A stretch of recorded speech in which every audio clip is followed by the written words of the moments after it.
Merhaba, bir önceki bölümde kare motifleri ve üçgen motifleri hazırlamıştık. 26 tane kare motif ve 8 tane üçgen motif hazırlamıştık. Bu bölümde de sırt parçasını hazırlayacağız. Ön parçaları hazırlayıp sırta birleştireceğiz. Ve bir de ense boşluğu oluşturacağız bu bölümde. Instagram'dan takip ediyorsanız ben bu hırkayı yaptım. Bir bütün şeklinde fotoğrafını da koyarım. Her şey tamamlanmıştı. Sökmek zorunda kaldım. Hem boyunu anlatmak için hem de acelem vardı. Bazı hastane işlerim var. Video içinde de bahsediyorum. Cuma gününe yetişebilmesi için, sizi bekletmemek için hep kendi üzerime deneyerek yaptığımdan büyük bedenleri düşünemedim ensede. O yüzden diğer siyah beyaz hırkada yaptığım gibi bunu da bütün bedenlere uygun şekilde yapmıştım. Bu ense yapımıyla da herkes büyük beden, küçük beden, 36'dan istediğiniz bedene kadar ya da 36'dan daha düşük motifleri ayarlayarak istediğiniz bedende yapabilirsiniz. Hırkanın motif yerleşiminde isterseniz benim verdiğim şablona göre tek parça halinde, istiyorsanız da benim gibi parça parça hazırlayabilirsiniz. Ben yeni başlayanlar için parça parça anlatacağım. Arka parça, ön parça, kollar olarak devam edeceğim. Arka parça, sırt parçası için 10 tane kare motife ihtiyacımız var. Öncelikle burada yaptığım gibi 3 tane motifi alt alta, 3 tane motifi alt alta koyuyoruz. Bu köşe noktaları birbirine böyle denk gelsin. İlk aşama olarak siz de bu alt motifi böyle bir yerleştirin. Halının üzerine koyabilirsiniz, masanın üzerine koyabilirsiniz. Sonrasında en son sırt parçalarının bitmiş haliyle bir tane de fotoğrafını çekin. Sonrasında o fotoğrafa göre ilerleyebilirsiniz. Şimdi 2 tane motifi de araya koyuyorum.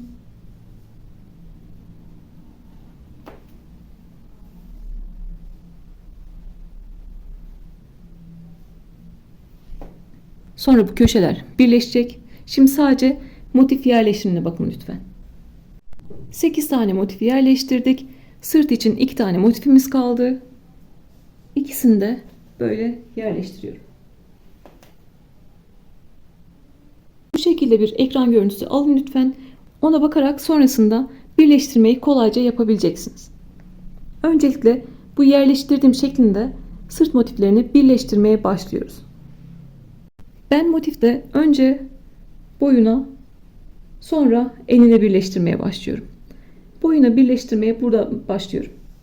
4 tane motifi karşılıklı iki kenarını birbirine birleştireceğim. Diğer motiflerimi buraya kaydırıyorum.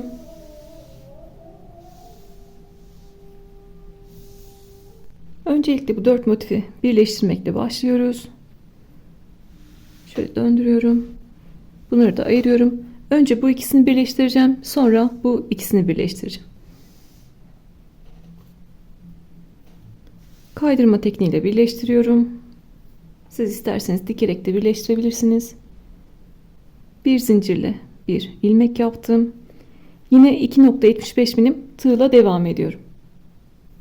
Trabzanların ve zincirlerin V gibi görünen tepeleri var. Görüyorsunuz. V gibi görünüyor. Zincirin de öyle görünüyor. Trabzanın da öyle görünüyor. İki kanadı var yine V gibi. Biri motifin iç yüzünde kalan, motifin arka tarafında kalan kanadı. Biri de motifin düz yüzünde kalan, güzel yüzünde kalan kanadı. Biz motifin iç yüzünde kalan kanatlarını kullanacağız. Yani karşılıklı iç kanatları alacağız. Bir bütün tepeyi almıyoruz. Karşılıklı iç kanatları alıyoruz. Burada birinci zinciri bıraktım. İkinci zincirin iç kanadından giriyorum. İlmeğimi aldım, taktım ve iç kanattan ilmeği geçirdim. Arkadaki ipi de böyle tutuyorum. Bu tarafta da birinci zinciri bıraktım. Çünkü o bu kenarın zinciri. İkinci zincirin iç kanadından giriyorum. İpi aldım ve geçirdim. İlmeklerden geçirdim. Zincirlerin karşılıklı iç kanatlarını aldık. Şimdi sıra trabzanların iç kanatlarına geldi. 36 tane trabzan var karşılıklı. 36 trabzanın iç kanatlarını alarak birleştireceğiz. Karşılıklı iç kanatlarını alacağız. Birinci trabzan tepesinin iç kanadına girdim. Bu taraftan da birinci trabzanın iç kanadına girdim. Buradaki gibi de böyle yürüteceğim. Tığın üzerinde 3 ilmek var. Üçünü birlikte çekiyorum. İkinci trabzanın iç kanadından girdim. Bu tarafta da ikinci trabzanın iç kanadından girdim. İpi yine döndürerek ipin üzerinde yürütüyorum. Tığın üzerinde 3 ilmek var. Üçünü birlikte çekiyorum. Burada çok sıkı sıkı yapmayın ki kasma yapmasın. Hem de sıkı sıkı yaparsanız bu 3 tane ilmeği çekme işlemini çok zor yaparsınız. Burada 3. trabzanın tepesinin iç kanadını aldım. Burada da 3. trabzanın tepesinin iç kanadını aldım. İlmekten kalan ipi arkada yürütüyorum yine. Tığın üzerinde 3 ilmek var. Üçünü birlikte çektim. Sırasıyla karşılıklı trabzan tepelerinin iç kanatlarını alıyoruz.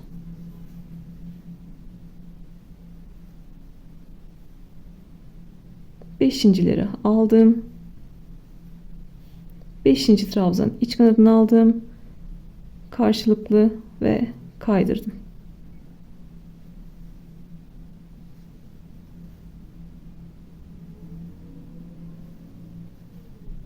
Gördüğünüz gibi çok kolay ilerleyen bir birleştirme yöntemi.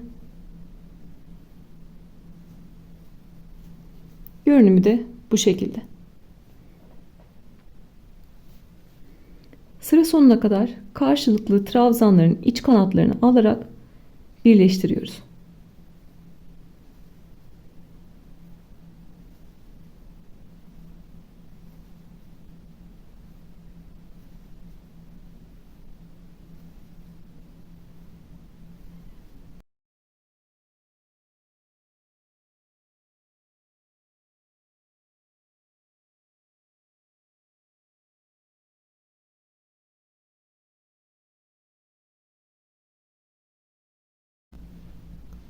En son 36. trabzanlarında iç kanatlarını aldım.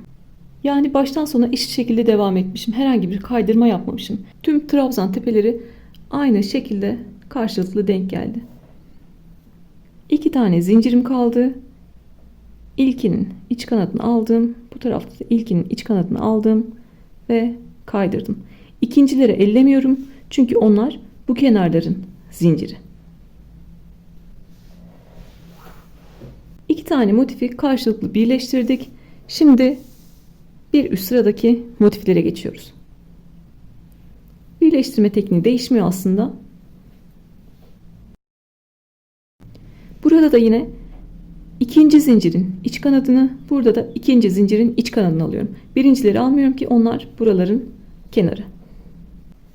İstediğiniz herhangi bir köşeden başlayabilirsiniz. İkinci zincirin iç kanadından girdim. Burada da ikinci zincirin iç kanadından girdim. Tığın üzerinde 3 ilmek var. Üçünü birlikte çektim. İlk trabzanların iç kanadını aldım. Tığın üzerinde 3 ilmek var. Üçünü birlikte çektim. Sırasıyla karşılıklı trabzan tepelerinin iç kanatlarını alarak birleştiriyoruz. Bir bütün hırkada aynı tekniği kullandığımız için mantığı çok kolay şekilde oturacaktır.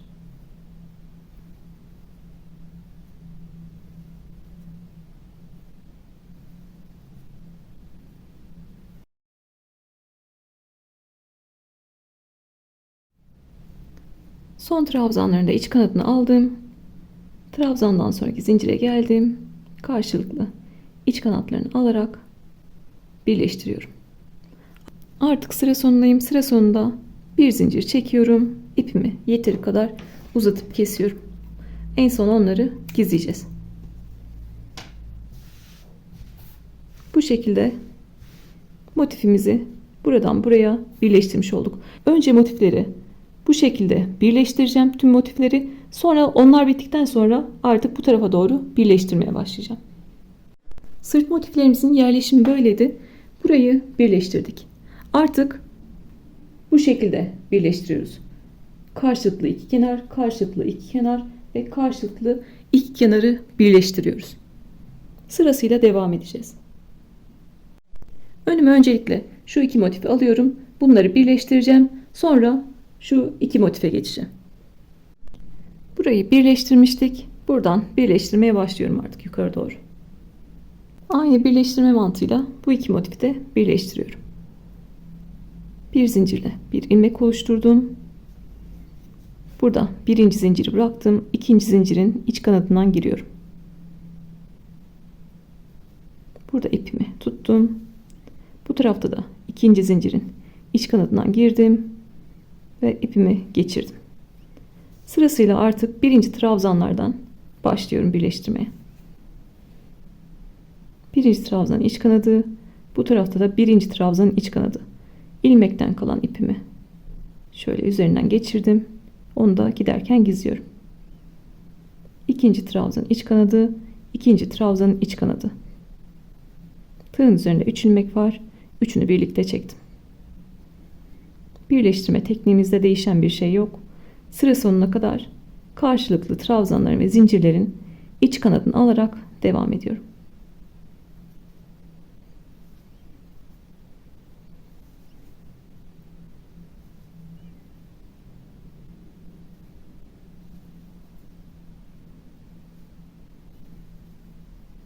Ben burada videoyu çekerken kameraya görünsün diye böyle zorlanıyorum. Siz böyle rahatlıkla hızlı hızlı yapabileceksiniz.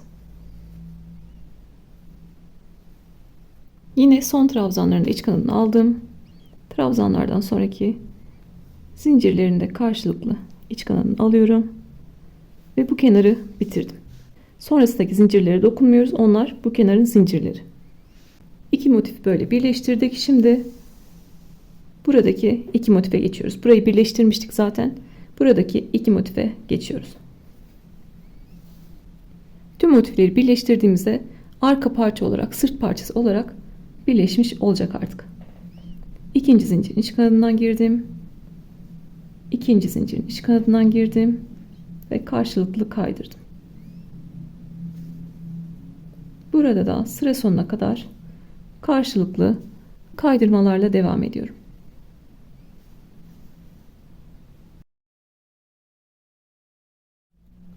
En son karşılıklı zincirlerin de iç kanadını aldım ve burada bir üst motife geçiyorum. Yine karşılıklı ikinci zincirlerin iç kanadından başlıyorum. Sonrasında trabzanların iç kanadıyla devam ediyorum.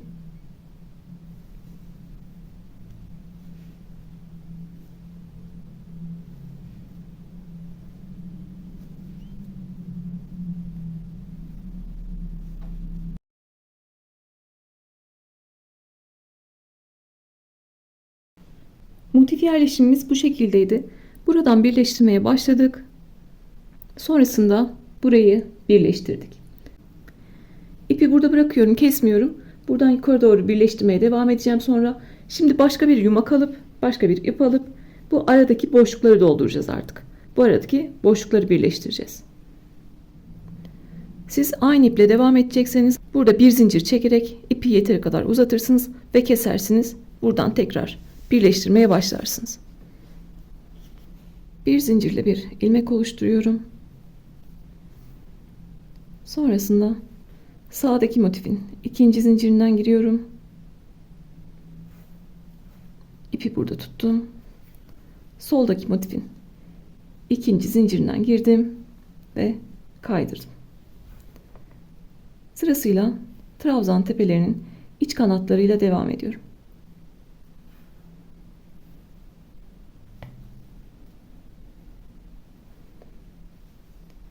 Karşılıklı trabzan tepelerinin iç kanatlarını alarak buradaki birleştirme yerine kadar geliyorum. En son karşılıklı zincirleri de alalım. Sonrasında bir üst motife nasıl geçiyoruz onu size göstereyim. En son zincirlerin de iç kanatlarını aldım. Görüyorsunuz burada bizim birleştirme yerimiz var. İki motifi birleştirdiğimiz yer var. Biz burada direkt karşıya geçsek, ikinci zincirlerden başlasak burada kasma yapacak. O kasmanın olmaması için bir diğer motife geçerken aradaki birleştirme yerini bir zincirle geçiyorum. Yani buradaki birleştirme yerine bir zincirle geçmiş oldum. Bir zincirden sonra Tekrar ikinci zincirlerden birleştirmeye başlayabilirim. Sonrasında trabzanlara geçiyorum ve karşılıklı trabzan tepelerin iç kanatlarını alarak birleştirmeye devam ediyorum.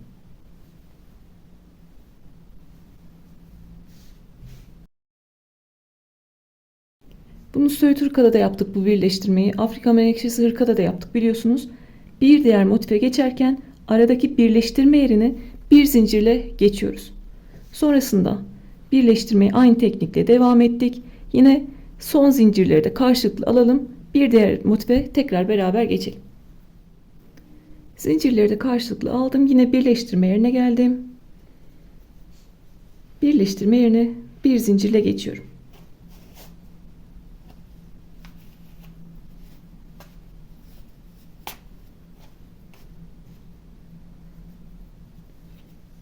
Bir zincirden sonra karşılıklı birleştirmeye devam ediyorum motifleri. İkinci zincirlerin iç kanatını aldım. Karşılıklı trabzanların iç kanadını alarak devam ediyorum.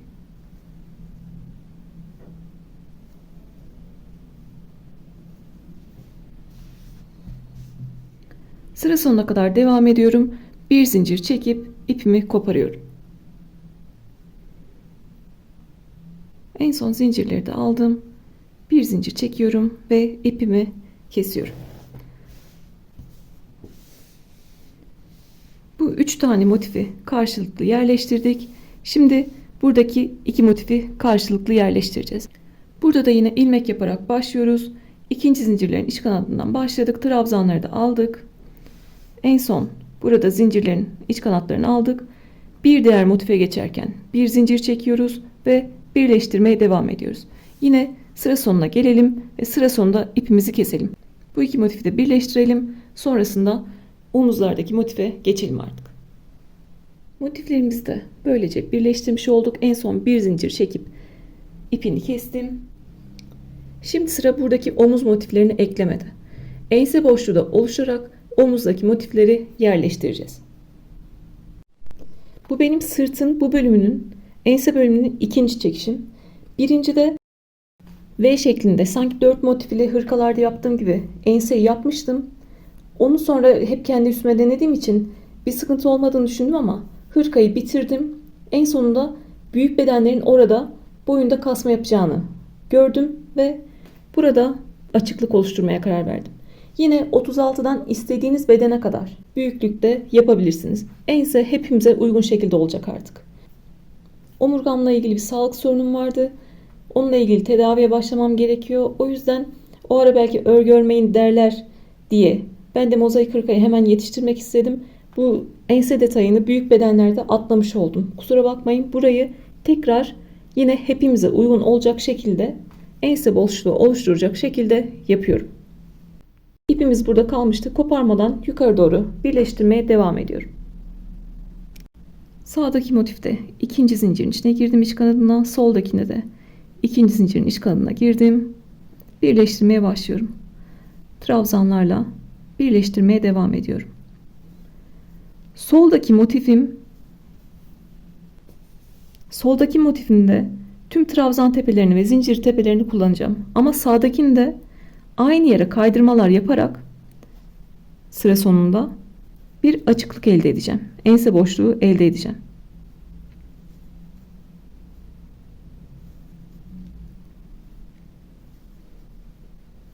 Birleştirerek devam ettim. Sağdaki motifte de 15 trabzan var. Soldaki motifte de 15 trabzan var. Ben bu sırt bölümünü 2 kere yaptığım için burada sökülmüş şekilde tepelerin iç kanadını görebiliyorsunuz zaten. Burada da 15 trabzan var. Burada da 15 trabzan var. Sol elimdeki trabzanda hiç sıra atlamıyorum. Hep bir sonrakine yapıyorum. Ama sağdaki motifte trabzan tepesinde aynı yere 2 kere batacağım. Şimdi gösterdiğimde daha iyi anlayacaksınız. Çünkü benim burada ense boşluğuna ihtiyacım var. O yüzden aynı yere 2 kere batarak burada trabzan tepesi artırmış olacağım.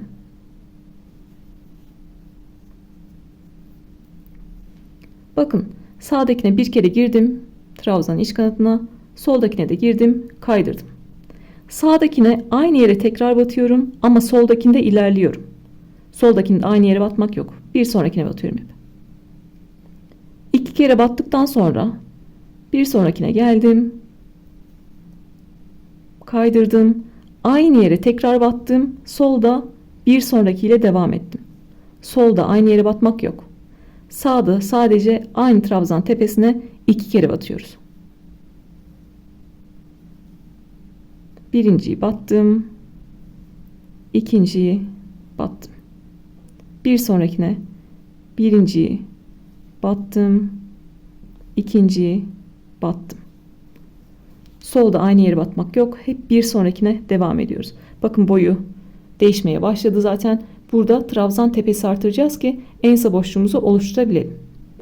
Ben burada hep kendi üstüme ölçüp büyük bedeni düşünemediğim için birebir yapmıştım.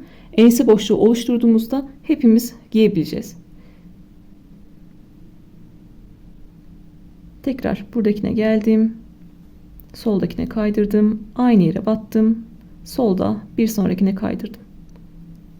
Sağdakine aynı yere 2 kere kaydırıyoruz. 2 kere batıyoruz.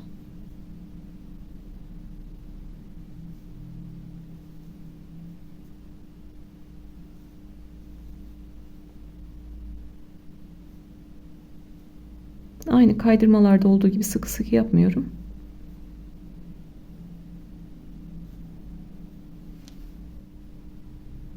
Burada 6 tane trabzan tepesi artırmış olduk. Bu tarafta da 6 tane trabzan tepesi artıracağız. Bir de zincir noktamız var. Burası bizim için yeterli gelecek. Siz iğne iplik yardımıyla dikerek yapıyorsanız yine sağ taraftakine iç kanadına 2 kere yaparsınız. Bu tarafta sırasıyla devam edersiniz. Buraya en son bir kere batmıştım. Tekrar bir daha batıyorum. Birinci zincirde alıyorum ve kaydırıyorum. Sonrasında bir zincir çekip ipi yeteri kadar uzatıyorum.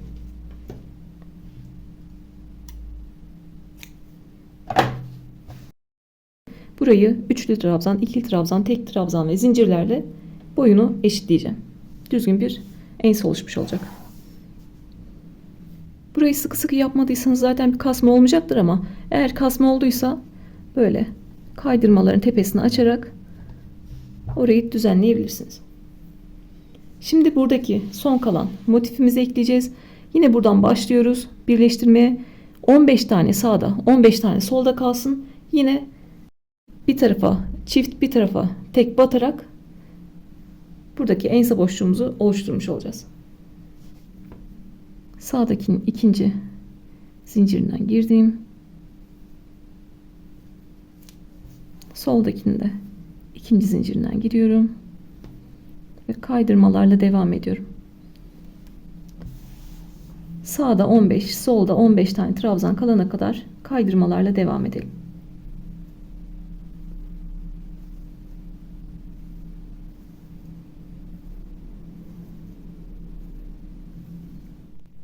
Yine sağda ve solda 15 tane trabzanım kaldı.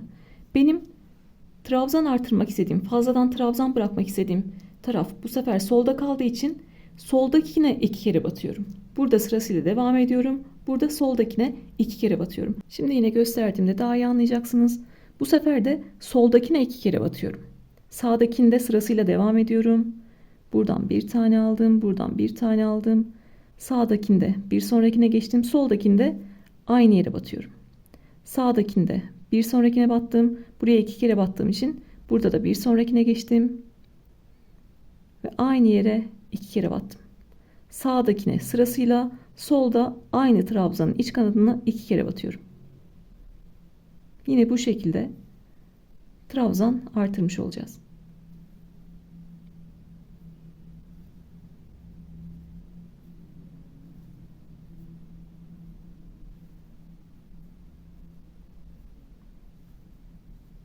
Sağdakine sırasıyla soldakine aynı yere 2 kere kaydırıyoruz.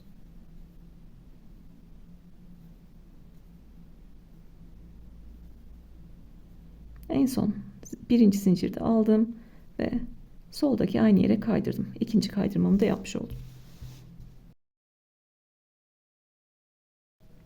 Burada en son bir zincir çekip ipimi kesiyorum.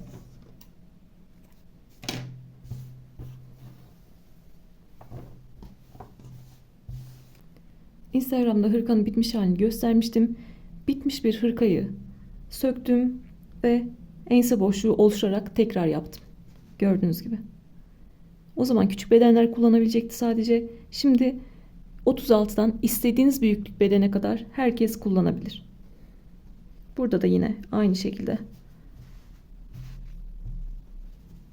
kaydırmaların arasını açıyorum ve motifimi düzeltiyorum. Sonrasında burada trabzanlarla burayı dengeleyeceğiz. Burası şimdi size kötü görünüyor ama aynı burada gördüğünüz gibi düzgün bir zemin elde edeceğiz sonra. Ben burada sık iğneler, ikili trabzanlar, tek trabzanlar kullanarak burayı düzleştirdim. Yine aynı şekilde hırkamız bittiğinde burayı da düzenlemiş olacağız. Birleştirmişken boy uzatmayı anlatmak daha kolay olacak. Şimdi biz boyunu 3 motifli yapmıştık, görüyorsunuz. Buradaki omuz motifiyle beraber 1, 2, 3 tane motif yerleştirmiştik. Ortada 2 tane vardı. Yine yanda omuz motifiyle beraber 1, 2, 3 tane motifimiz vardı. Bu yanlardaki motifler yarısı sırtın, yarısı da ön tarafın parçasıydı. Normalde biz bu şekilde devam edeceğiz. Ama boyunu uzatacağımızı düşünün. Öyle bir soru gelmişti. Onu da böylece yanıtlamış olayım.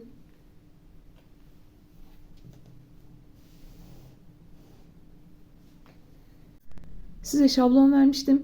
O şablonda da eteklere arkada ve önde motif ekleyerek ne kadar motif ekleyeceğinizi bulabilirsiniz. Sırtta boy uzatmak için motifleri ekliyorum. 1, 2, 3.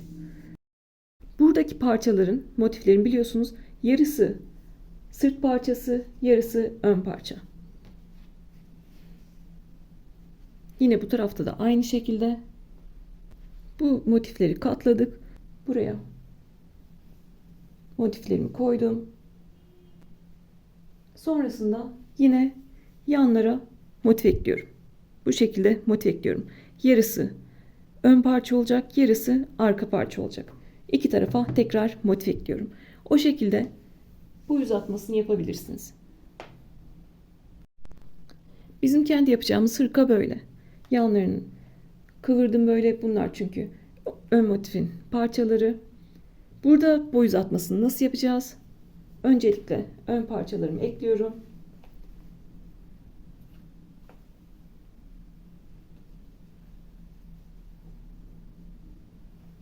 Önde sağda ve solda iki tane tam motifimiz var. Ve yine sağda ve solda iki tane üçgen motifimiz var. Onları öncelikle yerleştireyim.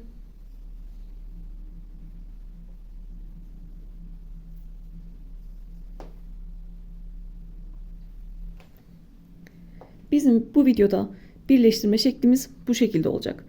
Bu parçada, bu ön parçada iki tane tam motif var. İki tane üçgen motif var. Bu tarafta da iki tane tam motif var. İki tane üçgen motif var. Bizim hırkamızın yerleşim düzeni buraya kadar. Orayı yukarı çektim. Boy uzatmayı nasıl yapıyorduk? Sırtta eklemiştik. Arkada bir tam motif ekledik. Yanlara iki tane motif eklemiştik. Bunların yarısı ön motif, yarısı arka motif. Sonrasında ne yapıyoruz? Yine akışta devam ediyor. Buraya benim iki tane üçgen motifim gelmeli, yukarıdaki gibi. Aşağıya iki tane motifim sırtta vardı. Yine onların üzerine iki tane tam motifimi yerleştirdim. Gördüğünüz gibi boyunu uzatmış olduk. Masam yeteri kadar olmadığı için ve o kadar da motifim olmadığı için anca bu kadar anlatabiliyorum. Zaten dediğim gibi akışta olan bir model, yukarıdakinin aynısına bakarak boyunu uzatıyorsunuz ve o kadar motif yapıyorsunuz. Kaç sıra uzatmak istiyorsanız o kadar fazladan üçgen motif ve kare motif hazırlıyorsunuz sadece.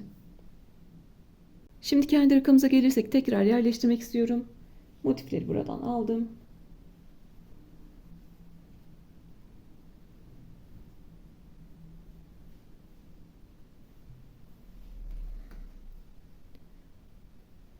Omuzdaki motifleri ve kenardaki motifleri ikiye katladım. Sonrasında buradaki parça için, ön parça için iki tane tam motif yerleştiriyorum. Zaten yerleri belli, görüyorsunuz. Oralara da iki tane üçgen motif yerleştiriyorum.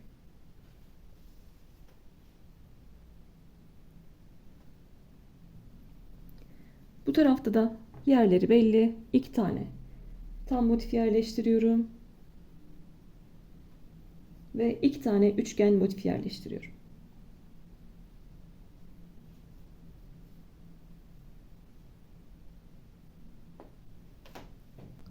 Sırt parçamızı birleştirmiştik. Artık bu yerleştirdiğimiz ön parçayı da birleştirmeye başlıyoruz. Ön parçaları da birleştirmeye başlıyoruz.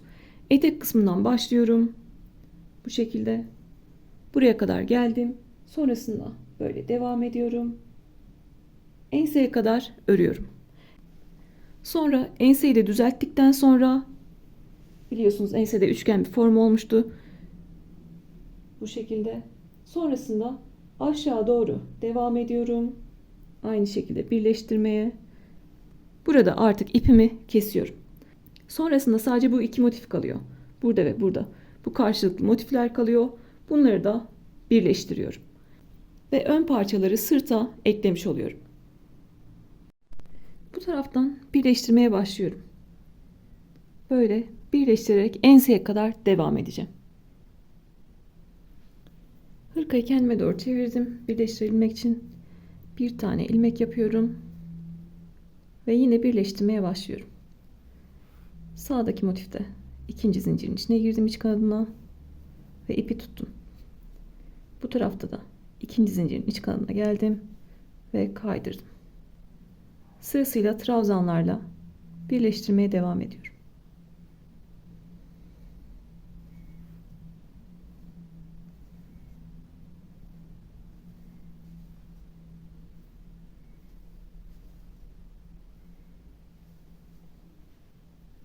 Aynı birleştirme tekniğiyle devam ediyoruz.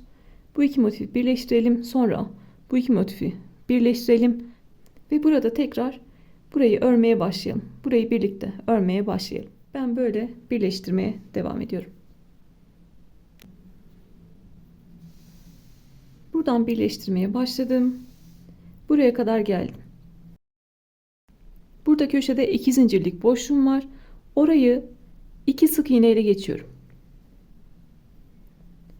2 sık iğne ile geçtikten sonra tüm trabzan tepelerim karşılıklı denk geliyor üçgenlerde ve birleştirerek devam ediyorum. Üçgen motifte birinci trabzan iç kanadı ve kare motifte birinci trabzan iç kanadıyla devam ediyorum. Üçgen motiflerimizde başta ve sonda herhangi bir iki zincir olmadığı için, iki zincirlik boşluk olmadığı için kare motiflerdeki gibi, o yüzden buradaki iki zincirlik boşluğu iki tane sık iğne ile geçtim. Aynı birleştirme tekniğiyle kare motifle üçgen motifin kenarını birleştiriyorum. Sonra omuz motifiyle buradaki üçgen motifin kenarını birleştiriyorum. Enseye kadar birleştiriyorum.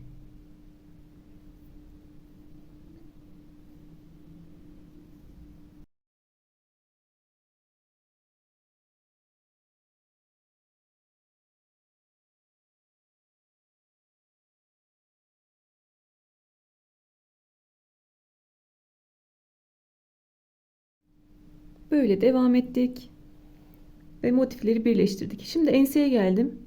Ensedeki bu boşluk yerine üçgen görünümü düzenleyelim artık. Sıra enseye geldi. Ensede ben videoyu açmadan 4-5 kere örüp söktüm. En mantıklısı bu dediğimde artık size anlatmaya başlıyorum. Sizin de elinizin sıkılığı, gevşekliği değiştirebilir.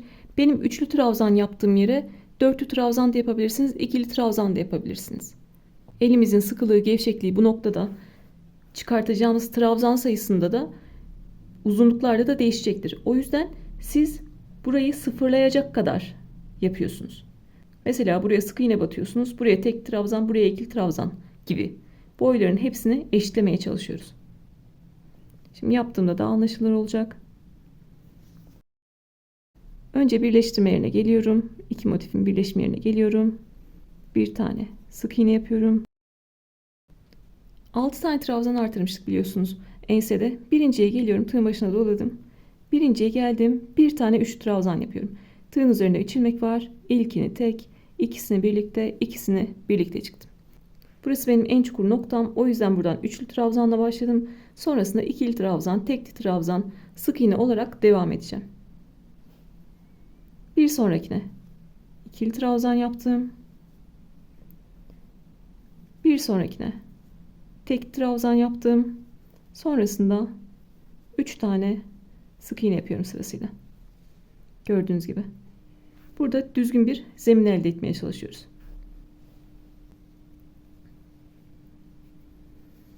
2 zincirlik boşluğa geldim.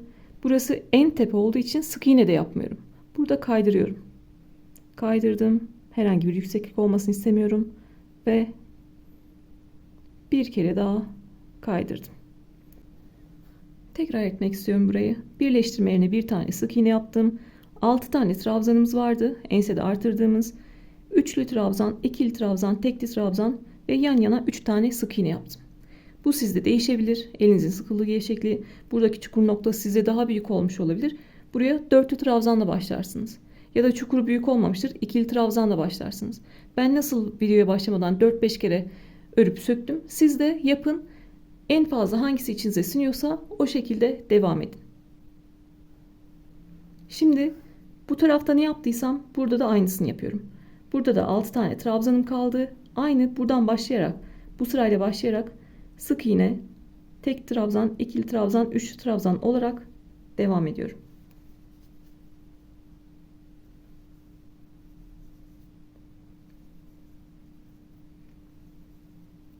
Üç tane sık iğne, bir tane tek trabzan, bir tane ikili trabzan ve bir tane üçlü trabzan. Sonrasında yine birleşim yerine geliyorum ve sık iğne yapıyorum. Aynı burada başlarken yaptığım gibi. Şimdi artık üçgen motifi yerleştiriyorum ve bu şekilde birleştirmeye devam ediyorum. Siz aynı şeyleri sıkmayın böyle. Buradan başlıyoruz. Bu tarafta yaptığımız gibi aynı. Bu sefer aşağı doğru iniyoruz. Böyle devam ediyoruz. Buradaki köşeyi 2 tane sık iğne ile geçtik. Birleştirmeye devam ettik. Buraya geldik ve etek kısmında bir zincir çekip ipimizi koparıyoruz. Burada en son burada buluşalım. Artık bu tarafa doğru motiflerimizi birleştirmeye başlayalım. Birleştirmeye başlamadan şunu da söylemek istiyorum. Ben bu hırkayı fotoğraf olarak gördüm. Oradan çıkartmaya çalışmıştım. Zaten hatırlarsanız o siyah beyaz hırkayı yaptığımda da en fazla işim böyle motif yerleştirme de olmuştu. Gördüğüm hesabı da ismini yazmaya çalışırım unutmazsam. Bu ense bölümünde herhangi bir şeye bakmadan böyle dediğim gibi burası böyle olması gerekiyor. Demek ki trabzanlarla eşitlemem lazım ki burası düz olsun diyerek burayı böyle yaptım. Siz başka yerde başka şekilde gördüyseniz bunu yurt dışında yapan insanlar da var. Fotoğrafları var. Eğer herhangi bir kanalda ya da Instagram'da videoları var da farklı şekilde yapıyorlarsa sizin içinize öyle sinerse siz öyle devam edersiniz. Ben kendim böyle bir yöntem buldum. Kaç kere yine ördüm, söktüm. Bu mantıklı geldi. Bu şekilde devam ediyorum. Yani bu olması gereken bu olduğu için yapmıyorum. Ben böyle yaptığım için yapıyorum. Siz başka bir yerde başka bir şeye denk gelirsiniz. Daha matematiksel gelir hesabı size. Ona göre ilerleyebilirsiniz. Ben sadece kendi yaptığım şekilde size anlatmaya çalışıyorum.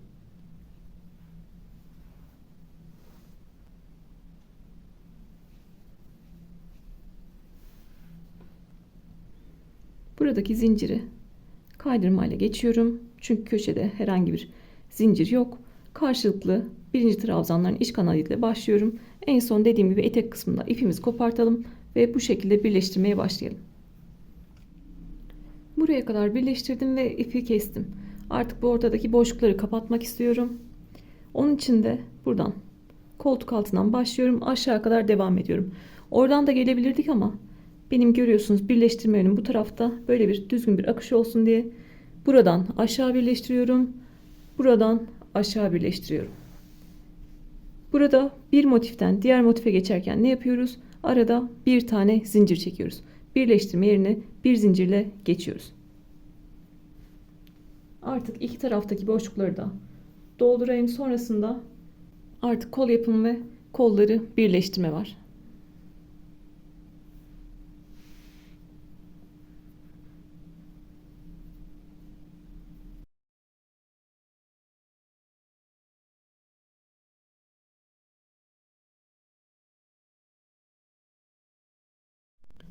Koltuk altlarından başlayarak birleştirmemi de yaptım. Bu haliyle bir yelek gibi artık arka ve ön parçaların birleşmiş haliyle bir bütün olarak görebiliriz. Hırkamız bu haliyle bir yelek formunda. Artık kol motiflerimizi birleştireceğiz. Kolu oluşturacağız. Sonrasında kol boşluğumuza kol parçalarını yerleştireceğiz. Hırkamız o haliyle bitmiş olacak ama ben kol uçlarından ve bedenden bir sıra sık iğne geçmek istiyorum. Koyu kahverengiyle bir sıra sık iğne geçmek istiyorum ki güzel bir görünüme de ulaşmış olalım. Kolları birleştirdikten sonra sırtı göstermek bu şekilde çok mümkün olmuyor. Kolların ağırlığından dolayı. O yüzden şimdilik böyle göstermek istiyorum. Sonra kollarımızı da birleştirdiğimizde sanki kollarımızı önde bağlamış gibi yine bir fotoğraf çekelim size. Ben bölümü burada sonlandırmak istiyorum. Çünkü sonrasında kollarda olduğunda çok uzayacak video. Onu da telefonumun kapasitesi kabul etmiyor. O yüzden burada ikinci bölümü bitiriyorum. Size genişliği söylemek istiyorum bu aşamada.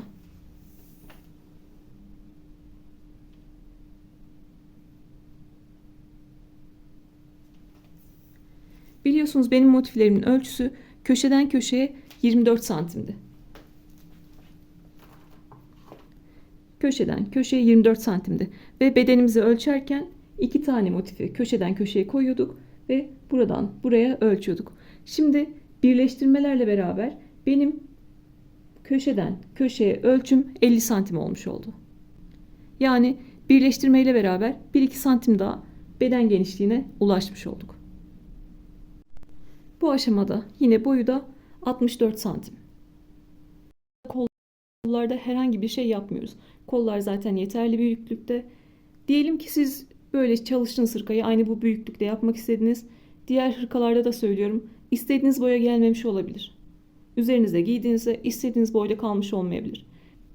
Bu aşamada boyu uzatmak için buraya bir tane tam motif yerleştiriyorum. Yukarıdaki gibi katlıyorum. Bu tarafa bir tane yerleştiriyorum, katlıyorum. Arkaya bir tane motif ekliyorum. Zaten birleştirmeyi biliyorsunuz. Arka taraftan yine ip koparmadan birleştirebilirsiniz. Sonrasında zaten görüyorsunuz boşluklar kendisini gösteriyor. Buraya bir tane kare motif ekliyorum. Buraya sırta bir tane kare motif ekliyorum yine. Önüne yapmamız gerekiyor? Aynı akışta devam etmesi için üçgen motifleri ekliyorum. Ve buraya kare motif ekliyorum. Buraya bir tane daha üzerine kare motif koyuyorum. Şu an elimde olmadığı için koyamıyorum. Siz koyduğumu düşünün. Bu şekilde boyunu büyütebilirsiniz. Bir sıra boyunu büyüttüğümüzde kaç tane motif gidiyor?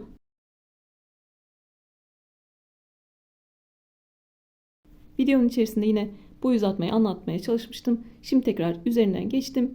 Siz sonrasında istediğiniz sıra sayısı kadar boyunu uzatabilirsiniz. Bir sonraki bölümde kol yapımında ve hırkayı birleştirmede, hırkamızı bitirmede görüşmek üzere. Kendinize iyi bakın.